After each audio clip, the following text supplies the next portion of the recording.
मित्रों, आप अपने सपनों के बारे में कितना जानते हैं? आप रोजाना सोते हैं, नींद में गहरा उतरते हैं। नींद में गहरा उतरते उतरते आप एक ऐसी स्टेज में पहुंच जाते हैं जिसे ड्रीम की स्टेज कहा जाता है, यानी सपनों वाली अवस्था।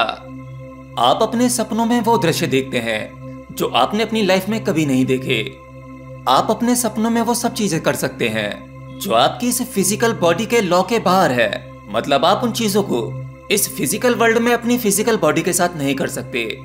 सपनों में आप उड़ भी सकते हैं। जैसे कई बार आप सुपर हीरो की फिल्म देखते हैं, फिल्म को देखते देखते सो जाते हैं। फिर वो फिल्म में दिखाए जाने वाले दृश्य जिसको करना एक सामान्य शरीर या सामान्य व्यक्ति के लिए असंभव है, वो सब चीजें आप सपने में कर पाते हैं। इतना ही नहीं, आप उसे कर ही नहीं पाते, बल्कि सपने में जिए गए वो पल आप उनका अनुभव करते हैं। सपने में आपको पूरी तरह से एहसास और विश्वास दिला दिया जाता है कि ये सब कुछ रियल है। जागते समय जो कार्य आपके अनुभव में बिल्कुल असंभव था, अब वही बिल्कुल सत्य हो जाता है। परंतु इन सब के बावजूद ऐसी भी कुछ चीजें हैं जो आप सपने में नहीं कर सकते। जैसे आप अपने आप को नहीं देख सकते, रीडिंग नहीं कर सकते। तो ऐसा क्यों होता है? तो आज की वीडियो में हम सपनों के इन्हीं रहस्यों के बारे में जानेंगे। तो असल में हम और हमारे अन्य शरीर डिफरेंट डायमेंशंस में एक साथ एग्जिस्ट करता है। यहाँ हम फिजिकल डायमेंशंस की बात नहीं कर रहे हैं जिसके बारे में आप जानते हैं। मैं हमारे अस्तित्व के डायमेंशंस की बात कर रहा हूँ जो कि तत्वों की सूक्ष्मता पर आधारित होते हैं। फॉर एग्जाम्पल, हमारा ये भौतिक शरीर ये एक फिजिकल डायमेंशन में एग्जिस्ट करता है। वहीं हमारा मन मेंटल डायमेंशन में एग्जिस्ट करता है, और वहीं हमारी आत्मा स्पिरिचुअल आयाम में एग्जिस्ट करती है।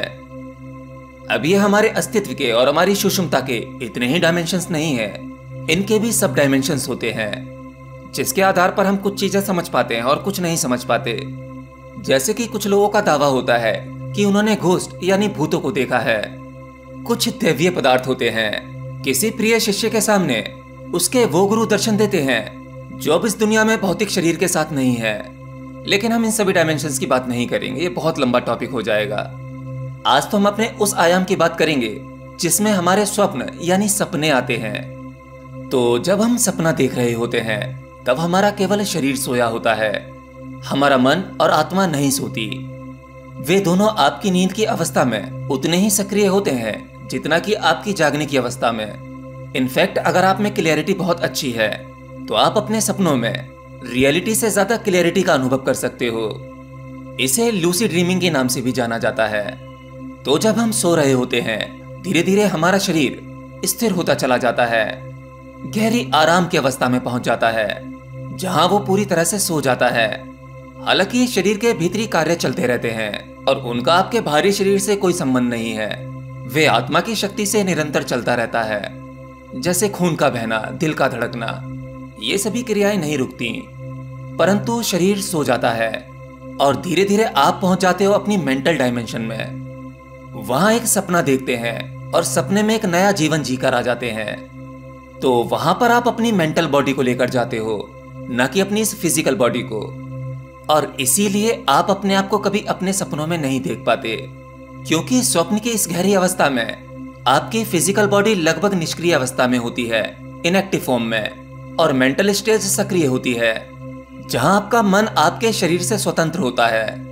वो अपना संबंध शरीर के साथ छोड़ देता है और सपनों में अपना ही जीवन जीने लगता है। हालांकि इस दौरान आप फील सब कुछ कर पाते हो, क्योंकि फील करने का काम भी आपके मन का है। शरीर पर आने वाला रिजल्ट वो परिणाम होता है। जैसे आप सपने में दौड़ रहे हो तो आप शारीरिक रूप से भी थका हुआ महसूस करोगे। अगर आप सपने में किसी को प्रेम करते हैं तो आपको वही फीलिंग आती है जो आपको रियल लाइफ में आएगी। और कई बार कुछ लोग तो सपनों में ऊंचाई से गिरते हैं, तो सपने में गिरने का वो एक्सपीरियंस भी काफी रियलिस्टिक होता है। ऐसा लगता है कि बस गए काम से। तो कई बार हमारे सपनों की फीलिंग्स भी हमारी रियल लाइफ से कहीं ज्यादा रियल लगती हैं, और वो केवल इसलिए हमारा शरीर पंच महाभूतों से बना है, हम उसे मेंटल डायमेंशन में नहीं ले जा सकते। तो हमारे सपनों में फील होने वाली चीजें ज्यादा रियलिस्टिक हो जाती हैं। तो भले ही आप मेंटल डायमेंशन की यात्रा कर रहे हो, सपनों के आयाम में हो, लेकिन फिर भी आप गहरे में अपने शरीर से जुड़े हुए होते हो। तो जैसे ही आप अपने सपने में ध्यान लगाते हो कि आप अपने आप को नहीं देख पा रहे हो, वैसे ही मन को डाउट होता है, तभी तुरंत ही आप जाग जाओगे और अपने फिजिकल डायमेंशन में वापस आ जाओगे। तो आपके जो सपने होते हैं उनसे बाहर आते ही आपके इस भौतिक संसार और इस भौतिक शरीर के लिए रियल नहीं होते। और जिस समय आप अपने इस भौतिक डायमेंशन यानी फिजिकल डायमेंशन में ना होकर अपने सपनों की अवस्था में होते हो, अर्थात मेंटल डायमेंशन में होते हो, तब वहां पर एक अलग दुनिया शुरू हो जाती है। वहां जाकर ये फिजिकल वर्ल्ड और फिजिकल बॉडी ये सब झूठ हो जाता है। ये तो सपनों की बात है। ज्यादातर लोग तो अपने ही चेहरे की कल्पना नहीं कर पाते। अगर कोई आर्टिस्ट है, वो दुनिया जहां की पेंटिंग बनाता है, लोगों के स्केच बनाता है, लेकिन ज्यादातर लोग अपने ही चेहरे को याद नहीं कर पाते कि वो कैसे दिखते हैं। अगर आपके साथ भी ऐसा है तो आप कमेंट बॉक्स में लिखकर जरूर बताना। एक छोटा सा सर्वे भी हो जाएगा। सपनों के बारे में आपको ये जानकारी अच्छी लगी हो तो वीडियो को ज्यादा से ज्यादा लाइक और शेयर भी कर सकते हैं। और अगर चैनल पर नए हो तो ऐसे ही अनसुलझे रहस्यों को जानने के लिए हमारे चैनल को सब्सक्राइब भी कर सकते हैं।